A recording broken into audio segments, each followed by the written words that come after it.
हमारे मन में गंदे विचार क्यों आते हैं? हम नहीं चाहते पर फिर भी हमारे मन में गंदे विचार आते रहते हैं। लेकिन क्यों? मन ही हमारा सबसे बड़ा दोस्त है और मन ही हमारा सबसे बड़ा शत्रु है। जब हम अपने मन के हिसाब से चलते हैं तो मन हमें भटका देता है, और जब हम मन को संतुलित कर लेते हैं तो हम अपनी जिंदगी में सब कुछ कर लेते हैं। हम हमारे मन में आने वाले गंदे विचारों को रोकने की कोशिश करते हैं, पर जितना हम रोकते हैं उतने यह विचार हमारे अंदर प्रवेश करते जाते हैं। आप जिस चीज से जितना दूर भागोगे उतना ही वह चीज आपको अपने पास लेगी, इसीलिए उसे चीज से भागो मत, उसे पर संतुलन कायम करो। एक बार एक युवक गौतम बुद्ध के पास आया और गौतम बुद्ध से बोला कि ही बुद्ध, मेरे मन में इतने गंदे विचार क्यों आते हैं? मैं नहीं चाहता कि मेरे मन में गंदे विचार आए, पर मेरे मन में हमेशा कामवासना के विचार चलते रहते हैं और मैं इनके बारे में सोच सोच कर बहुत परेशान हूँ। मेरी ऊर्जा और समय यह सब सोचने में ही नष्ट हो जाता है और इन सब के विचारों की वजह से मैं कभी भी शांत नहीं रह पाता और मैं हमेशा ही स्त्रियों को देखकर मोहित हो जाता हूँ। अपने आप को रोक ही नहीं पाता। बुद्ध मुस्कुराए और उन्होंने उसे युवक से पूछा, क्या तुम्हें पता है यह कामवासना होती क्या है? फिर लड़के ने उत्तर दिया और कहा, बुद्ध, मैं यह तो नहीं जानता कि कामवासना होती क्या है, पर हाँ, ये जो भी है बहुत बुरी चीज है। फिर बुद्ध ने उसे युवक से कहा कि सबसे पहले तो तुम यह समझना है कि प्राकृतिक रूप से जो भी चीज हमारे अंदर है वह बुरी नहीं है। हमारे जीवन में उसकी कुछ ना कुछ जरूरत है। वासना कोई बुरी बात नहीं है, यह तो हमारे मन की एक भावना है जो हमें किसी ना किसी चीज की कमी का एहसास करवाती है और फिर हम उसे चीज को पाने के लिए उसे चीज की तरफ आकर्षित हो जाते हैं। जैसे अगर तुम्हारे पास धन की कमी है तो तुम में धन पाने की वासना उत्पन्न हो जाएगी। तो वासना कुछ और नहीं, बस एक प्रकार की कमी है जो कि एक प्रकार की जरूरत का एहसास है, और जब ये जरूरत शारीरिक हो तो हम इसे कामवासना का देते हैं। युवक ने गौतम बुद्ध को कहा कि बुद्ध, मुझे कामवासना का मतलब तो समझ में आ गया, पर आप मुझे यह बताएं कि यह हाथी कहाँ से है, कैसे आती है? यह गौतम बुद्ध ने कहा कि कामवासना कहीं से आती नहीं है, यह तो हमारे अंदर ही होती है और इसका होना तो जरूरी भी है, तभी तो मानव जाति का विस्तार होगा। युवक ने कहा, जब यह हमारे अंदर ही है और जरूरी भी है तो फिर लोग इसे गलत क्यों बोलते हैं? बुद्ध ने कहा कि यही तो समस्या है, लोगों ने कामवासना को गलत तरीके से सोच लिया है, इसे छिपाने की, दबाने की कोशिश करते हैं। कामवासना गलत नहीं है, बल्कि कामवासना का गलत तरीके से प्रयोग करना गलत बात है। लोग जिससे प्रेम करते हैं बस उसी के लिए जीने लग जाते हैं, उसे पाना ही अपना लक्ष्य बना लेते हैं और उसी के बारे में हमेशा सोचते रहते हैं, पर यह सब गलत है। बुद्ध ने योग से कहा, क्या तुम्हें पता है जानवरों में भी कामवासना होती है? युवक ने उत्तर दिया, हाँ बुद्ध, जानवरों में भी कामवासना होती है, क्योंकि जानवर भी तो आखिर अपनी पीढ़ी को आगे बढ़ाएंगे। बुद्ध ने कहा, तो फिर हम जानवरों की कामवासना को गलत क्यों नहीं कहते? युवक ने कहा, मुझे नहीं पता महात्मा, आप ही मुझे बताइए। गौतम बुद्ध ने कहा कि जानवर अपनी कामवासना का प्रयोग आनंद प्राप्ति के लिए नहीं करते, वह तो सिर्फ संतान उत्पन्न करने के लिए कामवासना का उपयोग करते हैं। जानवरों को प्रकृति ने इतनी समझ नहीं दी कि वह कामवासना को अपने सुख का आधार बना सके, जबकि मनुष्य अपनी समझ के बलबूते पर प्रकृति में पाई जाने वाली प्रत्येक वस्तु को अपने सुख के लिए अपने प्रयोग करता है। हम इंसानों ने ही कामवासना को अपने सुख का साधन बना लिया है, जबकि प्रकृति ने तो हमें अपने वंश को आगे बढ़ाने के लिए दिया था, लेकिन इंसानों ने इसे अपने जीवन का परम लक्ष्य बना रखा है और इस तरह से कामवासना का बेलगाम हो जाना गलत है। युवक ने मुझसे पूछा, महात्मा जी, ये कामवासना हम पर हावी क्यों होती है, क्यों यह बेलगाम हो जाती है? तब गौतम बुद्ध ने कहा कि सुनो, अब जो मैं तुम्हें बताऊंगा उसे तुम ध्यानपूर्वक सुनना। कामवासना का सारा खेल तुम्हें समझ जाएगा, तुम्हें तुम्हारे सारे सवालों का जवाब मिल जाएगा, बस तुम्हें ध्यान से सुनकर समझना है। फिर गौतम बुद्ध युवक को बताना शुरू करते हैं। एक बार की बात है, एक आश्रम में गुरु और उनके शिष्य रहा करते थे, जिससे रोजाना आश्रम के बाहर स्थित गांव में दीक्षा लेने के लिए जाते थे। उसे आश्रम का एक शिष्य जिस गांव में भिक्षा लेने जाता था, उसे रास्ते में एक नदी पद्धति थी जिससे रोज उसी रास्ते से भिक्षा लेने जाता था। एक दिन उससे ने देखा कि एक लड़का पेड़ के पीछे छिपा है। वह उस लड़के के पास गया और उससे जाकर बोला, भाई तुम इस पेड़ के पीछे छिपकर क्या देख रहे हो? लड़के ने कहा, अरे तुझे नहीं देख रहा क्या कि मैं क्या देख रहा हूँ? तब साइज ने नदी की तरफ देखा तो वहाँ पर कुछ लड़कियाँ पानी भर रही थी। वो लड़कियाँ 14-15 साल की होगी। तब से ने उसे लड़के से कहा, अरे भाई वहाँ पर तो लड़कियाँ पानी भर रही है, इसमें छिपकर देखने वाली क्या बात है? तब वो लड़का शीशे की तरफ देखकर उससे कहता है, अरे पागल, तुम्हें दिखाई नहीं दे रहा क्या कि कैसे यह परियां नदी से पानी निकल रही है? जरा उनकी अदाओं को तो देखो, उनके कोमल शरीर को देखो, उनकी पतली कमर मटके को उठाते समय बाल खाती है और उनके बाल उनकी कमर पर कैसे लहरा रहे हैं, मानो सुंदरता बिखरी पड़ी हो। जिससे ने फिर नदी की तरफ से कहा और इस बार वह इससे देखता ही चला गया। अभी तक तो कुछ भी नजर नहीं आ रहा था और वह बिल्कुल निर्भय था, उसे किसी भी बात का कोई डर नहीं था, लेकिन अब वो छिपने लगा और उन लड़कियों को देखने लगा जैसे उसने कोई अपराध कर दिया हो। और जब वो छिपकर उन लड़कियों को देख रहा था तभी वो अचानक अंदर से कौंप गया और उसने कहा कि ये मैं क्या कर रहा हूँ, मैं जो कर रहा हूँ वो सही नहीं है, मुझे यहाँ से चले जाना चाहिए। और फिर वह जल्दी से वहाँ से चला गया। वो आश्रम पहुँच जाता है। आश्रम जाकर वो अपने कार्यों में लग गया, लेकिन जो अभी वह देख कर आया था वही उसकी आंखों के सामने बार बार आ रहा था। उसके मन में वही दृश्य चल रहा था, उसका मन वही सब कुछ देखने के लिए लड़ाई हो रहा था, उसका किसी भी काम में मन नहीं लग रहा था। सुबह होते ही वह रोज जल्दी ही भिक्षा के लिए आश्रम से निकल जाता और उसे नदी के पास वाले पेड़ के पास जाता जहाँ पर वह लड़का पहले से मौजूद रहता था। उसके साथ मिलकर लड़कियों को छुप छुप कर देखता था। अब वह इससे रोज ऐसा करने लग गया, यह उसके रोज का काम हो गया। अब उसे शिष्य का मन किसी भी काम में नहीं लगता था, वो हमेशा ही किसी न किसी प्रकार के विचार में उलझा रहता। वो आश्रम के कार्यों को भी ठीक ढंग से नहीं कर पा रहा था, ना वो ठीक से सो पाता था, ना वो ठीक से खाना खा पाता था, उसका मन बेचैन सा रहता था। उसका मन बार बार उन लड़कियों के सौंदर्य को देखने के लिए लालायित रहता था। जब गुरु भिक्षा देते तब भी उसे हिस्से का मन कहीं और विचारों में खोया रहता था। गुरु ने अपने शिष्य की इन हरकतों को बाप लिया था। तब एक दिन गुरु ने शिष्य को अपने पास बुलाया और कहा कि आज से मैं भी तुम्हारे साथ भिक्षा मांगने चलूंगा, तुम और मैं साथ साथ भिक्षा मांगने चलेंगे। तभी सृजन गुरु को माना करते हुए बोला, नहीं गुरुदेव, आप परेशान क्यों हो रहे हो, मैं अकेला ही ठीक से भिक्षा मांग सकता हूँ।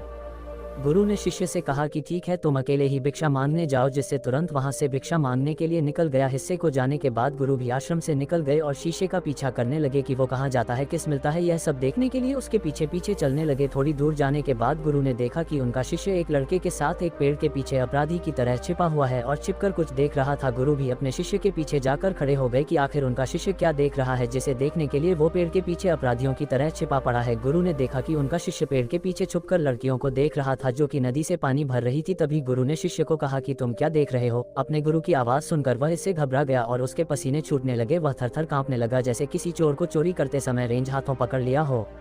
उसी से की हालत खराब हो गई, वो कुछ भी नहीं बोल कर रहा था। दूसरा का जो शिष्य के साथ था वहां से भाग गया, जिससे घबराया हुआ था। उसके मुंह से कुछ टूटे फूटे शब्द ही बाहर निकल रहे थे। वो अपने गुरु से नजर भी नहीं मिला रहा था। गुरु ने शिष्य की तरफ देखा और कहा कि मेरा शिष्य तो निर्भय था, उसे तो किसी भी चीज का डर नहीं था, लेकिन ये क्या, तुम तो डर के मारे कहाँ पर हो। जिससे इन्हें गुरु से कहा कि मुझे माफ कर दो गुरुदेव, मेरा इसमें कोई दोस्त नहीं है, उसे लड़के ने मुझे बहका दिया था, लेकिन आपसे मैं वादा करता हूँ कि आज के बाद मैं ऐसा कभी दोबारा नहीं करूंगा, मुझे माफ कर दो गुरुदेव। गुरु ने शिष्य से कहा कि कोई बात नहीं, पर इस बात का तुम ध्यान रखना कि हम जैसी संगति करते हैं वैसा ही फल हमें प्राप्त होता है। हम जैसी संगति करते हैं उसके विचार हमारे अंदर प्रवेश करते हैं, इसीलिए अच्छी संगति करो जिससे तुम्हारे अंदर अच्छे विचारों का प्रवेश हो। फिर गुरु और शिष्य आश्रम लौट आए और फिर आश्रम के कार्यों पर ध्यान देने लगा। उसने उसे रास्ते को छोड़ दिया और दूसरे रास्ते से जाने लगा। वो अपने काम को ध्यान से करता, लेकिन धीरे धीरे उसके अंदर क्रोध उत्पन्न हो गया और फिर वो दूसरे हसन पर क्रोध करने लगा और बेचैन देने लग गया। अब वो सही समय पर भोजन भी नहीं करता था, वो भोजन भी बहुत कम खाता था। एक रात गुरु शिष्य के पास आए और उसे बोले कि अब तक तुमने कितनी बार अपना वादा तोड़ दिया। यह सुनकर शिष्य अपने गुरु के चरणों में गिर गया और रोने लगा। रोते रोते ही उसने गुरु से कहा कि गुरुदेव, मैं कई बार अपना वादा टूट चुका हूँ,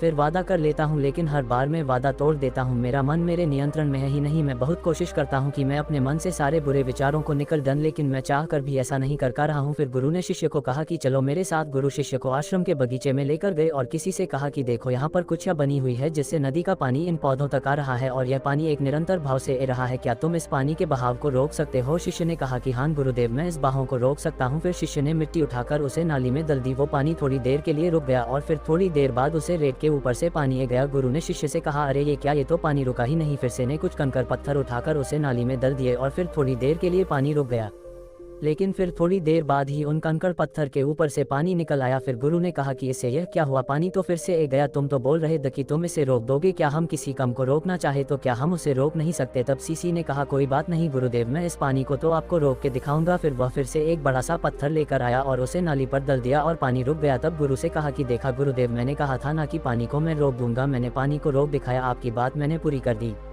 गुरु मुस्कुराए और बोले, अच्छा जरा ध्यान से देखो, पानी रुक गया क्या। वो तो पीछे की नाली तोड़कर बाहर गया और अगल बगल से बह रहा है, और ध्यान से देखो इस पत्थर की आगे भी गया और ये पानी अपना रास्ता बदलकर फिर से आगे की तरफ बह जाएगा। और फिर थोड़ी देर बाद ऐसा ही हुआ। फिर गुरु ने शिष्य को समझाया कि तुम्हारे साथ भी तो ऐसा ही चल रहा है, तुम बार बार प्रयास कर रहे हो, बड़े से बड़ा प्रयास कर रहे हो, पर हर बार तुम्हारा प्रयास टूट रहा है और यह हमेशा टूटता ही रहेगा। तुम कितना भी बड़ा पत्थर रख लो, लेकिन पानी तो अपना रास्ता बना ही लेगा। यह सब देखकर गुरु से कहा कि गुरुदेव, क्या कोई तरीका नहीं है जिससे मैं गंदे विचारों से बाहर निकल सकूं। और यह मेरे मन में आई नहीं। गुरु शिष्य को एक नदी के पास ले गए जहां से उसे बगीचे में पानी नहीं आ रहा था। गुरु ने शिष्य से कहा, वो पानी इसी नदी से जा रहा है, अगर हम यहीं से उसे रास्ते को बंद कर दे जहाँ से पानी बगीचे में जा रहा है, तब क्या हम पानी को रोक नहीं सकते। जिससे ने कहा कि हाँ गुरुदेव, अवश्य ऐसा हो सकता है, मैं इस पानी को यहीं से बंद कर देता हूं, तब आगे की नाली में पानी जाएगा ही नहीं और फिर बगीचे में पानी जाएगा ही नहीं। फिर से इन्हें नदी से जाने वाले रास्ते को बहुत मेहनत करके पत्थर और मिट्टी डालकर बंद कर दिया। और गुरु से कहा कि गुरुदेव, मैंने पानी को बंद कर दिया है, अब यह पानी बगीचे में जाएगा ही नहीं। तब गुरु ने कहा, किसी से अगर पानी बगीचे में नहीं जाएगा तो पेड़ पौधों को पानी कहाँ से मिलेगा। उन पेड़ पौधों को तो पानी की आवश्यकता है, और उन पेड़ पौधों में कुछ पेड़ पौधे तो ऐसे हैं जिनको रोज पानी की आवश्यकता है, वह तो मुरझाकर मर ही जाएंगे, उनका क्या होगा। पानी तो हमें खोलना ही होगा। जिससे ने गुरु की बात सुनकर वापस नदी से जाने वाले पानी का रास्ता खोल दिया। तब गुरु ने शिष्य से पूछा, जिससे अगर हम इस नदी के पूरे पानी को बगीचे की तरफ मोड़ दे तो क्या होगा। तब साईं जवाब दिया कि गुरुदेव, वहां पर जितने भी पेड़ पौधे हैं वो गलकर नष्ट हो जाएंगे, वहाँ पर कुछ नहीं बचेगा। फिर गुरु मुस्कुराए और बोले, तुम इस बात को समझो कि हमें किसी भी चीज़ को रोकना नहीं है, बस हमें हमेशा संतुलन बनाए रखना है। कम पानी से भी पौधे नष्ट होते हैं और ज़्यादा पानी से भी पौधे नष्ट होते हैं। हमारा जीवन संतुलन से ही चलता है। गुरु ने शिष्य से कहा कि अगर मैं तुम्हें कुछ कहूँ कि तुम आम के बारे में मत सोचो तो तुम्हारे मन में सबसे पहले किसका चित्र आएगा? शिष्य ने कहा कि गुरुदेव, मेरे मन में तो पहला चित्र आम का ही आएगा। गुरु ने कहा कि जब हम गंदे विचारों को जबरदस्ती रोकने का प्रयास करते हैं तो वह और मजबूती के साथ हमारे अंदर प्रवेश करते हैं, हमारे अंदर उठाते हैं। इसलिए हमें उन्हें कभी भी दबाने की कोशिश नहीं करनी चाहिए। फिर गुरु ने शिष्य को जाते हुए कहा कि हमारे गंदे विचार बुरे लोगों की संगति करने की वजह से भी आते हैं। कई बार क्या होता है कि कामुकता हमारे अंदर होती नहीं है, लेकिन कुछ अश्लील लोगों के साथ रहने की वजह से ये हमारे अंदर हावी हो जाती है। फिर शिष्य ने कहा कि गुरुदेव, आप सही कह रहे हैं, मैं अपने मार्ग से भटक गया था। फिर वो शिष्य उसे रात बहुत ही चैन की नींद सोया, सुबह अपने कार्यों को पूरे मन से किया और फिर सुबह वो भिक्षा लेने के लिए उसी रास्ते से गया जहाँ वह लड़का आज भी पेड़ के पीछे छुपकर उन लड़कियों को देख रहा था।